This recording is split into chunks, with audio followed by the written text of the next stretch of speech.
Bonjour à toutes et à tous, nous sommes dans le Brabant wallon cette semaine avec La Belgique se relance. Notre tour de Belgique se poursuit à la rencontre de chefs d'entreprise, de créatifs, de fonctionnaires, d'ingénieurs. Nous vous recevons sur ce plateau pour écouter votre vision d'une Belgique plus forte, plus compétitive, plus ambitieuse aussi.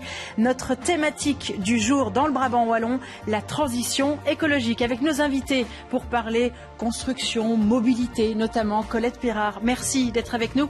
Vous représentez la cellule mobilité de l'UE. On en parle dans quelques instants. Bertrand Dury est à vos côtés, général manager de Renault Window. Toute une histoire aussi, je reviens chez vous dans quelques minutes. Olivier Maton, alors hier j'avais 2 Benoît, maintenant j'ai 2 Olivier. Je sais pas, c'est la loi des séries, Olivier Maton, CEO d'Octelia. Merci d'être ici avec nous et Olivier Wallef à vos côtés, administrateur délégué de Duferco Wallonie. Merci d'être tous là. Cette transition écologique, elle nous tient tous à cœur. On en a souvent, on l'a malmenée pendant ces dernières années. Maintenant, on y est, là, et on ne peut plus faire marche arrière. Colette, honneur aux dames. Votre rôle, expliquez-nous un petit peu votre mission aujourd'hui.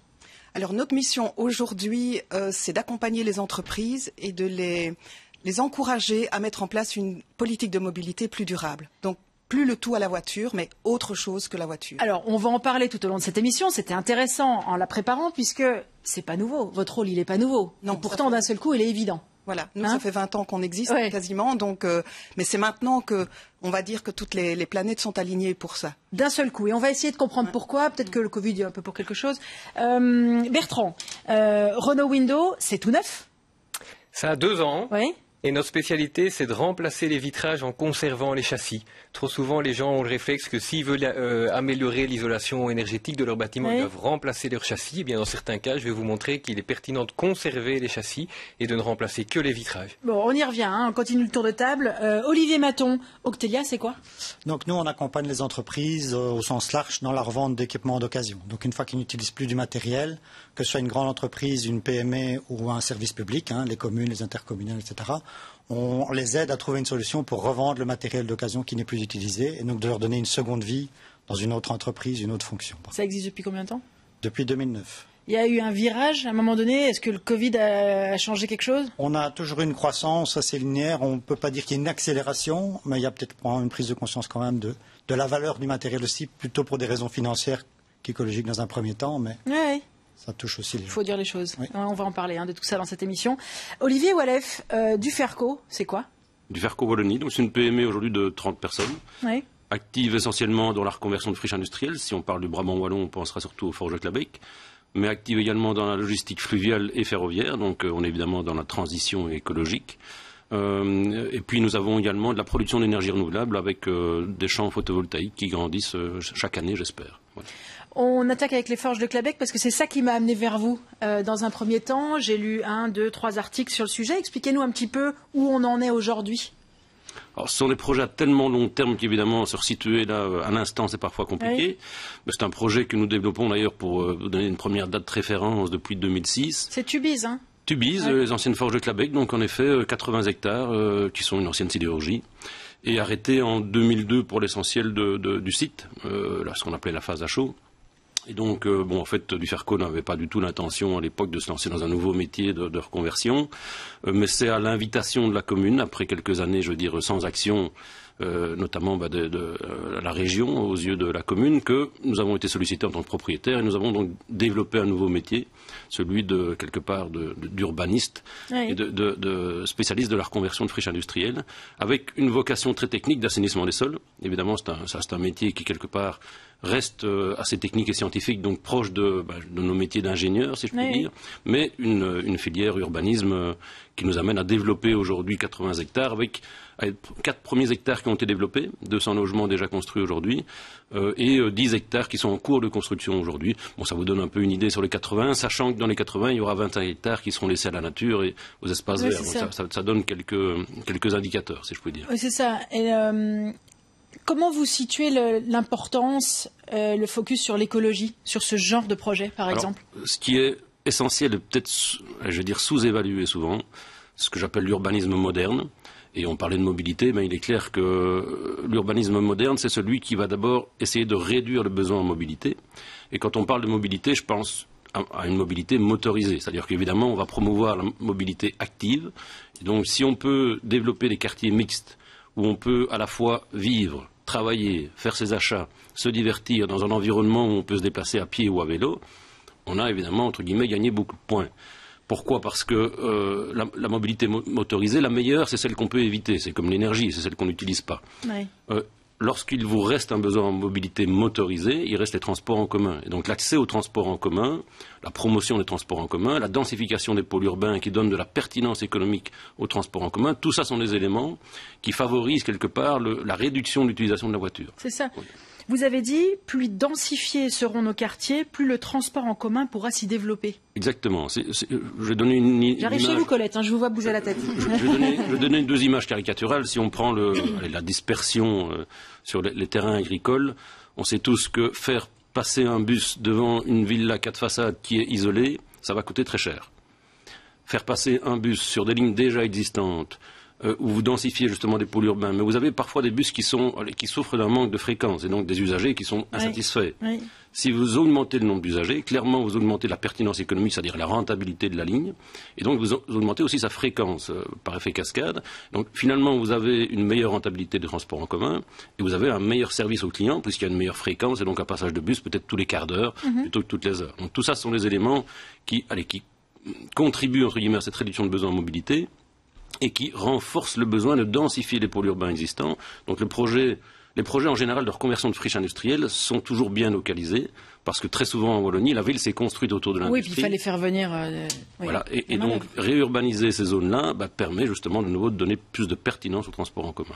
Et le cœur de métier de Duferco, c'est d'aménager, de réaménager ce genre de site ? Le cœur de métier, c'est vraiment de faire le grand architecte. C'est ça. Parce que, et de s'y tenir. Ça, c'est fondamental. Parce vous que n'allez pas vous occuper du centre commercial ou de l'outlet qui va naître là ? In fine, aujourd'hui, si vous voulez, on cède à des partenaires promoteurs le permis, une fois qu'il est obtenu. Et c'est important pour nous de le céder uniquement à ce moment-là, parce que ce permis est cohérent avec un master plan global. Pas n'importe quoi. Voilà, qu'on a développé avec les citoyens, avec les pouvoirs locaux, avec les pouvoirs régionaux. Et donc c'est très important pour nous d'aller jusqu'au bout de l'idée. D'ailleurs, lorsqu'on a eu des premières discussions avec les partenaires promoteurs, ils étaient un peu étonnés de certains éléments, dont par exemple des parcs paysagers de grande ampleur, des espaces verts parfois larges de 45 mètres, où ça rompt parfois un peu la zone de chalandise, si je puis dire. Mais malgré tout, nous sommes tombés sur des promoteurs qui ont adhéré au concept, et donc nous restons quelque part les gardiens du temple, en nous assurant que le développement... il y a 2500 logements qui vont arriver. 2500 logements, donc 6500 habitants, grosso modo. Oui. Colette, je vous voyais acquiescer. Oui, c'est tout à fait juste par rapport au transport en commun. C'est ça le problème de la mobilité en Wallonie, c'est que la Wallonie, elle est vaste. Il y a beaucoup de terres agricoles, beaucoup de villages, etc. Et le transport en commun dans cette zone-là, c'est pas évident et c'est pas rentable. Donc il faut développer le transport en commun dans les zones d'habitat et essayer de trouver d'autres formes de mobilité pour ces zones moins couvertes. Et là, il y a une initiative qui fonctionne à Louvain-la-Neuve, qui est en test pour le moment. C'est le fameux Tech à la demande. Oui. Donc c'est un petit bus. L'idée, c'est que... Électrique, j'imagine ? Oui. Et l'idée, c'est que quand on est dans le centre de Louvain-la-Neuve ou dans le centre d'Ottigny, pour aller vers l'extérieur ou de l'extérieur vers le centre, on a une application et on appelle le bus. Et le bus vient vous chercher. Et ça fonctionne très bien pour des endroits où il n'y a pas suffisamment de lignes de bus, où c'est pas rentable. Et donc ils testent ça sur Louvain-la-Neuve. L'idée après, c'est de voir comment on peut mettre ça en place dans des zones d'activité économique ou dans des zones où les lignes de bus traditionnelles ne sont pas opérantes parce qu'il n'y a pas assez de gens qui habitent dans ces zones-là. Oui, c'est hyper intéressant. Alors un mot dans la première partie de cette émission sur la crise, on espère quand même en sortir de cette crise sanitaire, mais est-ce que par rapport à vos activités respectives, est-ce que cette crise, Olivier, elle vous a plus servi que desservi aujourd'hui ? Sur certains points, elle nous a servi déjà dans notre organisation interne. Pourquoi ? Parce que le fait de devoir commencer le télétravail, on s'est rendu compte de beaucoup d'avantages aussi une autre manière de fonctionner. Une autre manière de fonctionner. Qui nous a aussi fait réfléchir à certaines dépenses qu'on faisait et qui finalement n'étaient pas très intéressantes, qu'on pouvait rationaliser. Et donc on a eu aussi dans notre fonctionnement interne une réorganisation qui est maintenant très profitable et pour tout le monde est satisfait.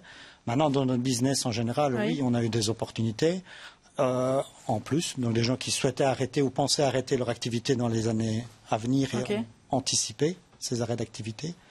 Et voilà, et donc un certain besoin de liquidité aussi dans les entreprises, ce qui fait que des entrepreneurs ont souhaité vendre plus de matériel, surtout au début de la crise. Avant de parler concrètement de vos activités, est-ce que vous avez l'impression que cette crise sanitaire, elle a déclenché quelque chose chez les gens, Bertrand? Est-ce que vous avez ressenti ça? Elle a changé les gens? Chez nous, très clairement, on intervient sur le confort des gens, sur l'isolation au domicile de chacun. Les gens ont été amenés à vivre beaucoup plus chez eux. Ils ont constaté que leur maison n'était pas performante énergétiquement, qu'ils avaient froid l'hiver, certains qui avaient beaucoup trop chaud pour travailler l'été. Et donc, chez nous, ça a été un vrai pic de demande. C'est 4, 5, 6 mois de confinement intense. On a clairement vu une demande beaucoup plus importante. Les gens ont davantage de projets de rénovation. Les gens ont davantage de temps pour se documenter aussi. Ceux qui étaient peut-être réticents à changer leur châssis ont découvert qu'en cherchant un peu sur Internet, il y a peut-être des alternatives. Et donc, du côté de Renault Window, on a clairement vu que c'était une période chargée. Oui. Qu'est-ce qui fait que vous vous lancez dans l'aventure il y a 2 ans? C'est une double initiative. Donc Renault Window, c'est une création de la région wallonne et du groupe verrier AGC. La région wallonne, on l'a vite compris, ils cherchent à améliorer les performances énergétiques du parc immobilier wallon. Et donc s'ils peuvent convaincre certains de franchir le pas, c'est tout bénéfice. Et donc ils avaient une nouvelle initiative là qui était à portée de main. Et donc ils ont cru en nous. Et puis AGC, parce qu'on a développé un tout nouveau type de vitrage. Un vitrage sous vide, c'est une innovation mondiale. AGC, c'est un groupe, une multinationale, mais ça a été développé notamment au centre de recherche de Gosselies.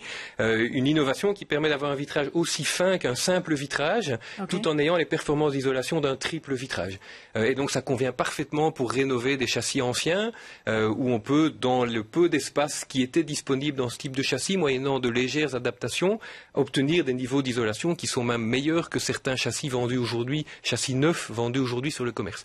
Donc voilà, ces deux petites étincelles mises ensemble ont donné la naissance de Renault Window fin 2019. C'est intéressant, on en parlait hier justement aussi sur notre plateau quand on parlait du Brabant wallon et de transformation digitale. C'est cette alliance entre la recherche et les besoins d'aujourd'hui, on le voit clairement. Je veux dire, votre activité ne se serait pas développée comme ça sans une prouesse technologique et sans la mise au point de ce matériau. Chez AGC, c'est quelque chose qu'on a compris il y a très longtemps. Ça fait déjà 15 ou 20 ans que l'essentiel des travaux de recherche sont faits dans des développements écologiques, en tout cas sous certains axes, que ce soit la réduction de nos propres procédés, la réduction des consommations énergétiques de nos propres procédés de fabrication ou l'amélioration énergétique des produits qu'on vend et qui sont mis en œuvre par nos clients. Donc ça, c'est quelque chose de relativement ancien. Par contre, on voit forcément, on le voit tous au quotidien, que les gens sont beaucoup plus attentifs à cela aujourd'hui. Bien sûr. Et donc c'est aujourd'hui que c'est maintenant, depuis quelques années seulement, que ces efforts-là payent. Et une initiative comme la nôtre a été directement accueillie. On approche doucement des 1000 maisons rénovées en conservant les châssis et en remplaçant les vitrages, alors qu'on a commencé courant 2019. Donc ça donne un ordre de grandeur de l'engouement pour ce type de nouvelles formules, de nouveaux procédés. Colette, vous le disiez tout à l'heure, au tout début de cette émission, votre service, ça fait 20 ans qu'il existe. Aujourd'hui, du coup, ça doit être beaucoup plus agréable, beaucoup plus facile de travailler. Oui, c'est plus facile. Là, on se sent soutenu. On sent qu'on est vraiment dans... Avant, on nous regardait un peu comme des extraterrestres quand on venait parler de mobilité dans les entreprises. On se demandait pourquoi est-ce qu'on venait. Maintenant, il y a vraiment une motivation. Tout au début, quand on venait nous demander des services, c'est parce qu'une entreprise avait un problème d'accessibilité ou un problème de parking. D'accord. Aujourd'hui, on vient vers nous pour des tas d'autres raisons. Il y a évidemment les raisons écologiques et nous, on a vu un gros boom en 2019 avec les marches pour le climat parce que là, il y a eu toute une série de prises en compte et surtout de groupements de transition qui se sont constitués dans les entreprises et qui ont fait remonter ça auprès de la direction en demandant de travailler aussi sur la mobilité. Et puis aujourd'hui, on travaille aussi sur la mobilité parce que l'entreprise veut être plus attractive. On connaît les problèmes de pénurie de main-d'œuvre et pour attirer certains publics et surtout certains publics jeunes, il faut pouvoir offrir toute une série de possibilités en matière de mobilité et plus uniquement la voiture de société. Il y a les jeunes qui arrivent, la nouvelle génération, elle a d'autres exigences. Alors ça, c'est un point. Il y a un autre point, on ne va pas se le cacher, on en parlera un peu plus tard dans cette émission. Il y a quelques obligations qui arrivent aussi et qui forcent l'entreprise à se mettre à la page ou à anticiper et à se tourner vers un mode de mobilité plutôt qu'un autre. Mais concrètement, au niveau de l'accompagnement, ça se passe comment? Un entrepreneur, un chef d'entreprise qui nous regarde et qui commence à être un peu sensible à cette histoire de mobilité, cet homme fait comment? Il contacte qui? Et comment se passe cet accompagnement concrètement? Alors, nous répondons, d'abord on répond à toutes les questions, simplement, Oui. petite Parce qu'on a question. toujours peur, toute cette paperasse et toutes les étapes qu'il faut franchir pour arriver jusqu'à vous. Donc, Non, un coup de fil, et puis on peut entamer un programme d'accompagnement. Il faut savoir que nous sommes entièrement financés par la région wallonne. D'accord. Ce qui veut dire que tous les services qu'on offre aux entreprises sont entièrement gratuits. On ne peut pas non plus concurrencer les bureaux d'études. Mais ça c'est important, c'est gratuit déjà. Voilà. On ne peut pas concurrencer les bureaux d'études. D'accord. Donc, ce qu'on fait, c'est qu'on met, comme on dit chez nous, le pied à l'étrier. Donc, Ok. on va aller en entreprise, on va aller voir où elle se situe, quel est son profil d'accessibilité, est-ce qu'il y a une gare à proximité, est-ce qu'il y a des lignes de bus, est-ce que c'est facile d'accès à vélo, etc. Puis, on va regarder où habitent les travailleurs. Et en fonction de ça, on va faire toute une série de suggestions à l'entreprise en lui disant, chez vous, ce serait vraiment bien de travailler sur le covoiturage parce qu'il n'y a pas de ligne de bus, mais on pourrait regrouper les gens. Vous avez un gros potentiel de cyclistes, c'est-à-dire vous avez beaucoup de personnes qui habitent à moins de 15 km de l'entreprise. Okay. Et donc, en fonction de ça, on leur propose toute une série de choses à faire en leur indiquant des opérateurs de mobilité qui peuvent les aider. Et puis, on peut aussi les inviter à suivre une formation en mobility management parce que ça n'existe pas dans le cursus universitaire. Ça consiste en quoi, ça? C'est 6 jours de formation Okay. qui sont donnés gratuitement par nous et par un opérateur au sein de la région wallonne. Et l'idée, c'est que pendant 6 jours, on va aider une personne qui travaille en entreprise à connaître tout ce qu'elle doit faire en matière de mobilité. Comment ça fonctionne, le tiers payant pour les transports en commun? C'est quoi la fiscalité? Comment je fais un plan d'action de mobilité? Comment je travaille sur ma communication? Et ça pendant 6 jours. Et puis après, on anime un réseau de mobility managers. Donc on a rassemblé toute une série de personnes qui au départ venaient dans nos différentes activités, et puis on leur a dit, mais si on se réunissait régulièrement sur des thématiques que vous choisissez ou des thématiques d'actualité, et on fait une sorte de formation continue avec des échanges de bonnes pratiques. On organise ça souvent en entreprise. On l'a pas fait avec le Covid, on a fait les choses autrement, mais avant c'était en entreprise. L'entreprise en profite pour montrer un peu tout ce qu'elle a fait et ce qu'elle a mis en place en matière de mobilité. Et en fait, c'est simplement permettre aux gens de se rencontrer, de discuter. Moi, j'ai ça comme problème. Ah, mais toi, tu fais ça, mais moi, je vais t'expliquer, etc. Oui, c'est ça. Et donc, c'est vraiment des échanges de bonnes pratiques. On invite aussi parfois des experts pour les nouveautés en matière de mobilité, parce que c'est une matière qui change. Et on continue à faire ce genre de choses. Et donc, c'est une des manières d'accompagner. Et tout ça, ça s'accélère. Est-ce que ça s'est accéléré depuis ce qu'on vient de vivre?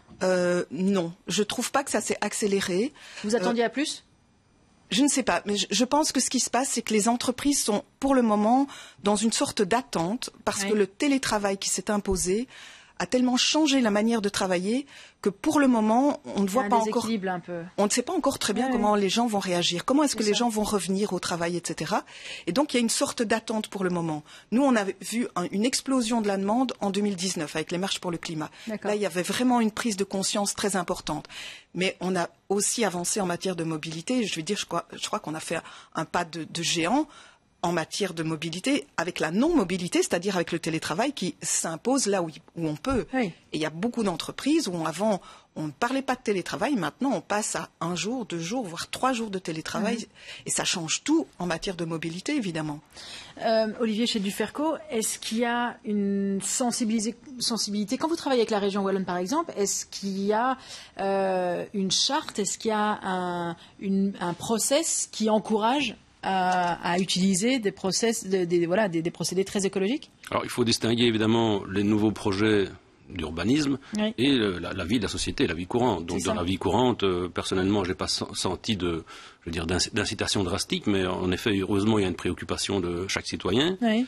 Pour les projets, évidemment, d'urbanisme, vous avez la demande de permis. La demande de permis doit traverser une série de fourches codines, si je puis dire, de contrôle, avec, c'est d'ailleurs peut-être un des points d'amélioration pour la région wallonne, avec une dispersion de la décision, qui fait que finalement, quand vous recevez un permis, même s'il y a un peu l'effet trompeur d'une autorité compétente, cette autorité compétente a l'obligation de consulter largement, tous azimuts, Et au final, vous avez un large râteau qui emporte une série de conditions, dont évidemment toutes les conditions liées au climat, à la mobilité, ce genre de choses. Je dirais heureusement, c'est d'ailleurs un des seuls avantages que je vois à ce grand râteau, c'est que la sensibilité environnementale mobilité, elle est aujourd'hui largement partagée dans la société.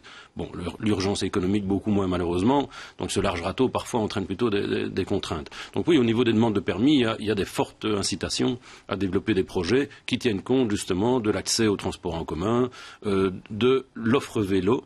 Donc tous les nouveaux bâtiments doivent inclure par exemple des locaux vélo. Mais ces critères-là, Olivier, ils sont encore aujourd'hui pris comme des contraintes ou comme le bien pour la société ? Alors aujourd'hui, les projets, tous les architectes, tous les urbanistes prévoient déjà dans les plans de base, si vous voulez, des locaux vélos, réfléchissent à l'accès mobilité. On sait tous qu'on va passer par une étude d'incidence, une étude d'évaluation des incidences, qui va de toute façon soulever ces points-là. Donc aujourd'hui, il y a un consensus là-dessus. Et donc il y a juste un dialogue qui s'établit un moment pour éventuellement optimiser une chose ou l'autre, tenir compte d'une sensibilité particulière d'une commune ou d'une autre. Bon voilà, mais justement, je pense que là-dessus, c'est une des choses qui est encore renforcée par la pandémie, c'est qu'il y a vraiment un consensus général sur la préoccupation climatique et mobilité. C'est ça.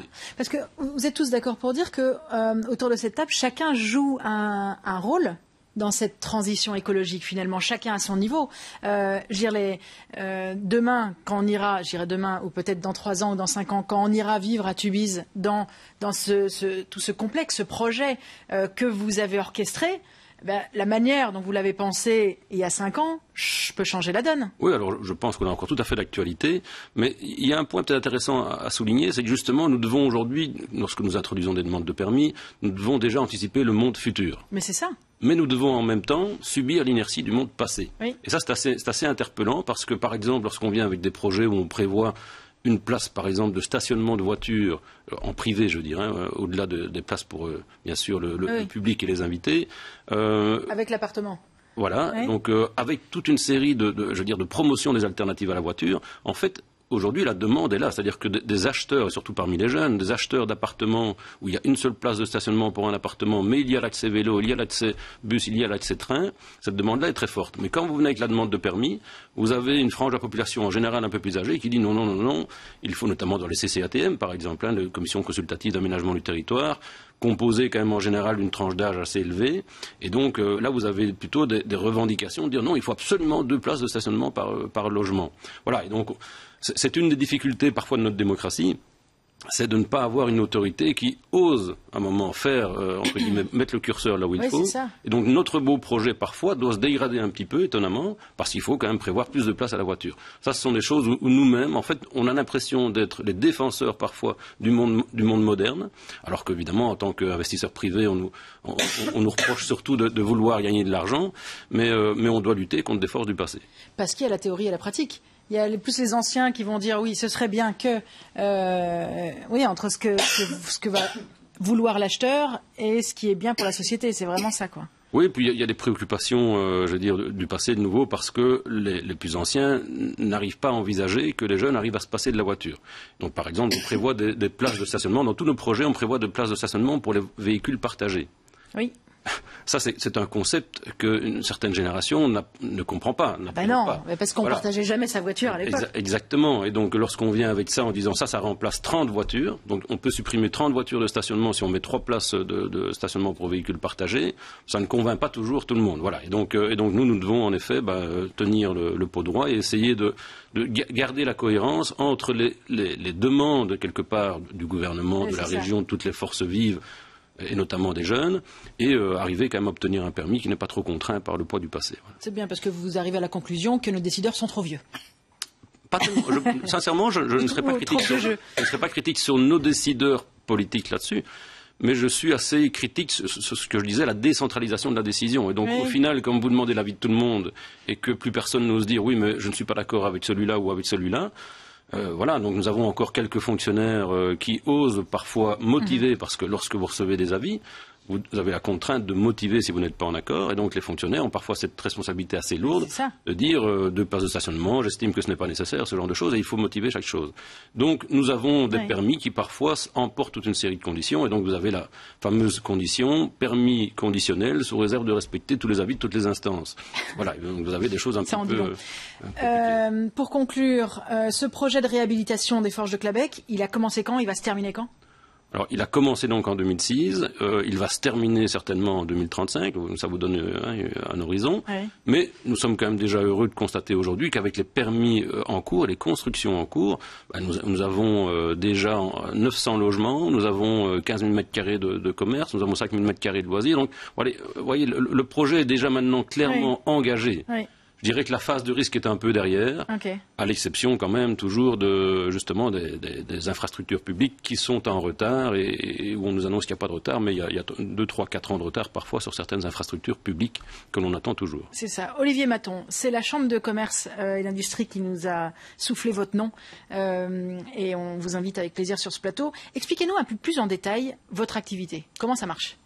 Nous, on est mandaté par les entreprises. Donc, chaque entreprise qui dit voilà, j'ai du matériel que je n'utilise plus. N'importe quel type de matériel. Oui, que ça va de grues, de pelleteuses, de chars élévateurs, des outillages, du mobilier de bureau, du matériel Horeca, qui fonctionne ou qui est à reconditionner. Encore suivant du matériel à reconditionner, tout n'est pas forcément. Il y a des gens qui achètent pour une pièce ou pour des pièces pour du gros matériel.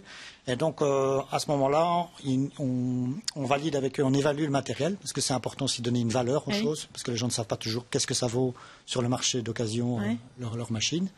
À ce moment-là, une fois qu'on a validé nos objectifs de vente, on part dans un processus de vente. Généralement, on vente aux enchères, parce que les gens veulent que ça se passe assez vite, donc 5 à 6 semaines. Pour que le matériel soit parti. Et voilà, donc on essaie de trouver des acheteurs. On a une plateforme de vente aux enchères à nous.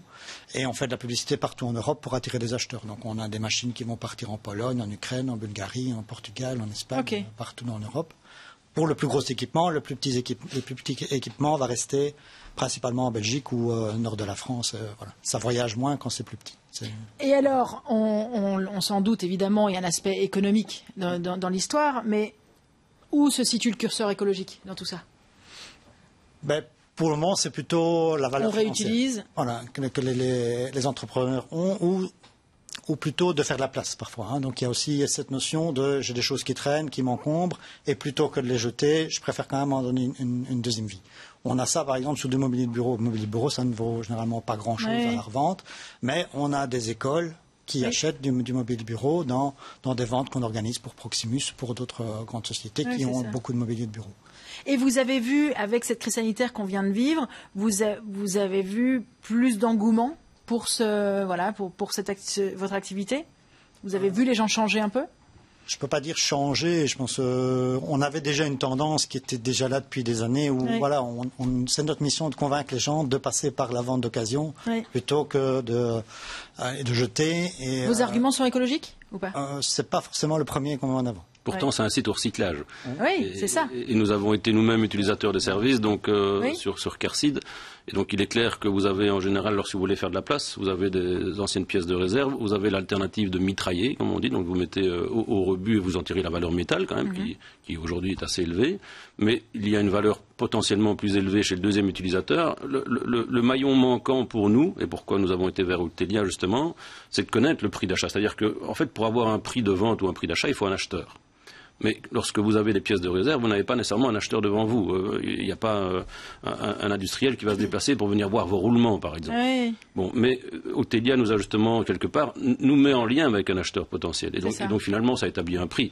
Et donc il y a à la fois un intérêt financier, parce qu'on valorise mieux que le prix du rebut, entre guillemets, et puis il y a un intérêt de recyclage quand même, puisqu'on réutilise des pièces tout à fait utilisables, en fait. Ouais, c'est vraiment leur donner une deuxième vie. Maintenant, voilà, l'aspect économique est aussi important, surtout pour des entreprises qui font du renouvellement. Ici, quand on était dans un cas où c'était une fermeture des sites de Carcide, il faut que tout parte. Et comme vous dites, vous traitiez vous-même votre mitraille en interne à cette époque-là dans d'autres filières. Et donc, on a cherché à valoriser au plus, tout en essayant de trouver des acheteurs. Et tout se fait par les enchères ? Quasiment à 90%, oui. Il y a vraiment pour des équipements très spécifiques où il y a peut-être 5 ou 10 utilisateurs dans le monde qui ont besoin de ce type d'équipement. On va être dans d'autres filières et plutôt des discussions directes. Mais sinon, on vend principalement en vente aux enchères parce qu'il y a une demande aussi que ça se fasse vite, que ça ne traîne pas des années, qu'on ne met pas quelque chose en vente et que dans 6 mois, peut-être, ou dans 8 mois, quelqu'un vienne. Non, faut faire de la place, faut que ça avance, faut que les projets avancent. Et que parfois l'argent rentre, parce que c'est c'est parfois aussi un besoin de liquidité. Mais bien sûr, forcément dans le cadre où on était avec Duferco, mais d'autres entrepreneurs ont parfois besoin d'un petit plus qui fait que... C'est clair. Olivier Wallef, avant de vous libérer, le prochain projet de 30 ans, c'est lequel ? Ah ben écoutez, nous avons 300 hectares en Wallonie. Alors de nouveau, je ne sais jamais si je dois m'en réjouir. Ce sont en général d'anciennes friches industrielles.